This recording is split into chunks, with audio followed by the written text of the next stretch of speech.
last 5 years, I've had a variety of different campers that I've lived in. I've lived in a slide-in truck camper, my 4Runner, and a series of smaller pull-behind trailers.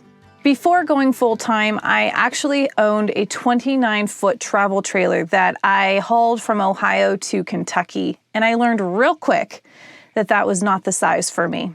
I like simplicity, small spaces, and I like the challenge of trying to make it work with what I have. For the past year, I've been living in the 17-foot vintage 1995 Casita Deluxe.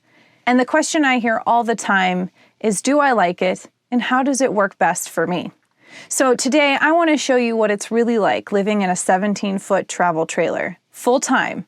So now let's show you a little bit of the behind the scenes of what the camera does not show.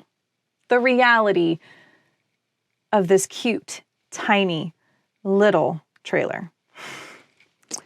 That is my hallway. I've got laundry detergent, chicken broth, shoes, camera tripod, trash. Not too bad. Random shoes that I could technically put away.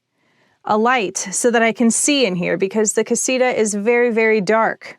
This is what I like to call my junk drawer. This is where everything I don't have a home for goes, plus some. So it's a constant battle of moving things around to make it work and stay organized. My kitchen setup, very small. This is at an angle, so it's really hard to cook anything on this little countertop right here. I am thinking of getting a cutting board that fits this surface so that I have some prep space, but this is what it really looks like. I have all of my spices and my quick items like coffee filters and so forth in this cabinet here. I have pantry where I have all of my dry goods and snacks. And I do have to lock it because when I drive, this will not hold and everything will be right here. This is another pantry where I have a lot of my miscellaneous items like dry goods, canned foods, coffee, extra storage for pots and things like that. My silverware drawer, which is kind of also a junk drawer. Surprisingly, this is actually very organized. And I do have storage underneath each of these little bench seats. My inverter and some extra propane supplies are down there, my dog food, and then I also have storage, extra blankets and so forth under this one, including my mini vacuum. On the top here, we have more storage. This is where I keep all of my toiletry items. I have my delicates in this one. I won't show that. T-shirts, sweatshirts, and long sleeve shirts. Pants, leggings, jeans, things like that. This area used to be super cute with pillows and everything, but now it is a storage room. I've got my electronics box there, which actually works great because now I have a table. All of my pillows and blankets because I'm preparing for winter and I need to have extra insulation. And of course, my Pike Man gets his own special spot, which he doesn't like to use, as you can see. But we love him anyway, because he's a good puppy dog. Underneath Pike is my battery setup, so that's where my battery is and all of the electronics, the water heater, which doesn't work, by the way. On this side is my water tank. I don't use that either, so wasted space and weight. This winter, I do plan to do some upgrades to the Casita, whether that's getting a new water heater, a new plumbing system, and all that kind of stuff. More to come on that. I'm not really sure how that's going to develop, but stay tuned. Underneath, I do have extra storage because this used to be a big dinette. I have converted that into a full-time bed since I have this secondary dinette here. So this is what houses my All Powers R2500, which powers up my Casita, aside from the battery and the inverter, which I just upgraded if you haven't seen the last video. I also have a tub back there with some of my off-season items, and that also comes in handy with keeping things out. But the reality is, everything that I own, which is not much, is kind of right here in my face. I do have a bathroom, and it is actually pretty organized considering, and it is home to my potatoes. Are we gonna, okay, here we go. Yep, there you go, bud. Hi, honey, you're a good boy. Bless you. This is how much space we have, which is a lot, considering we used to live in a 4Runner. When people think about a 17-foot trailer, they typically think freedom. Freedom! Braveheart reference. It's something easy to tow, it's affordable, it's simple to maintain, the mechanics aren't that complicated, and honestly, they're not wrong. There's a lot to love about this tiny little camper. But what people sometimes don't realize is that how quickly this simple living turns into chaos. Every inch counts when it comes to space. Every little nook and cranny plus some is consumed with something.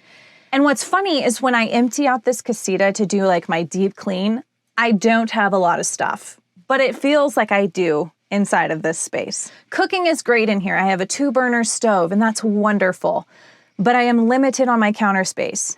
I'm limited to 1 or 2 pot meals, which is fine. And don't get me started on showers.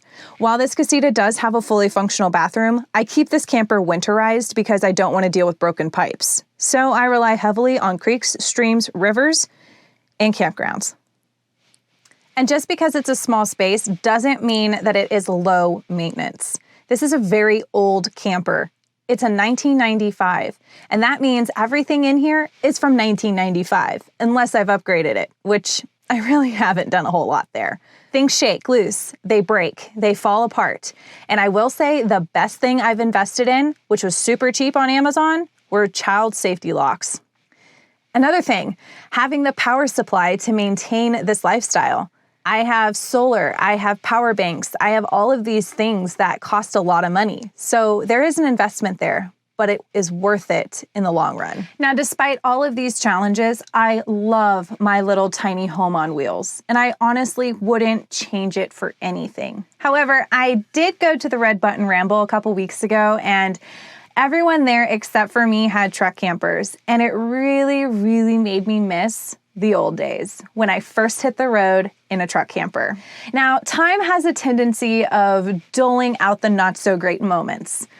So I've been rewatching my truck camper series and I'm remembering a lot of the things I didn't like about truck camper life, but I still love the whole truck camper idea and concept. So I did a poll on my YouTube channel not too long ago asking my audience what they would want to see. Should I move back into a truck camper or should I keep the Casita? Okay, I had 160 people vote on this poll. 65% said go for the truck camper, but keep the Casita. And 35 people said don't go with the truck camper, just continue living in the Casita. And I had 58 comments on that post talking about what people's preferences were. I thought that was so cool that everyone who responded to that poll was so interactive and positive with their feedback, whether they agreed with it or not. And it was just so heartwarming to get to know what you want as far as what you think would be best for me. And overwhelmingly, the answer was definitely the truck camper. And I couldn't agree more. However, it just takes money. Cha-ching! Maybe one day I'll get a small truck and a truck camper to go along with it that I can still tow the Casita and give the 4Runner a break from this full-time life. However, I'm not in a financial position where I can afford that just yet, so maybe in time.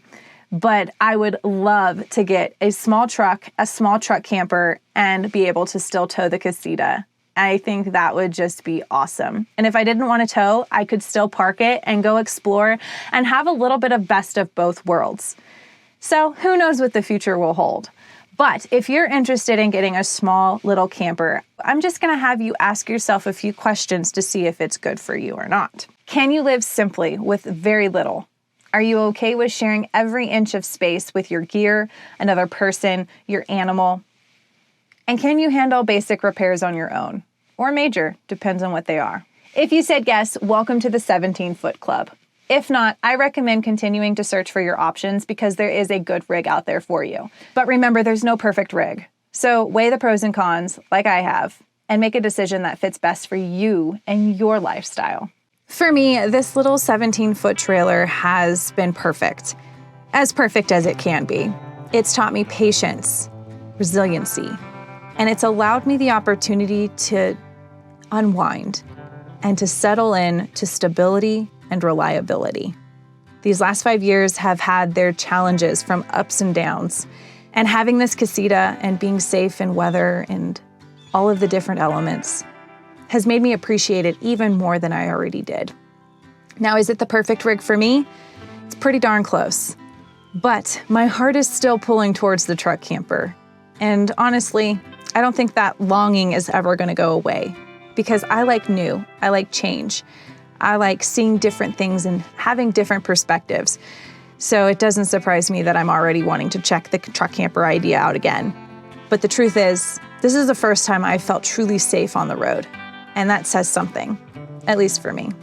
I hope this video brought some different perspectives to this whole lifestyle that I live. And I'd love to hear from you. Let me know, what are your pros and cons, and what are your preferred rigs and setups, and what works best for you and what doesn't work? Let's share our tips and tricks together so that we can grow as a community and learn from each other's experiences. Thank you so much for watching. I hope you liked this video. If you did, give it a like, subscribe to the channel, and leave me a comment. It helps so much and it's free to you. I'll see you in the next one. Bye.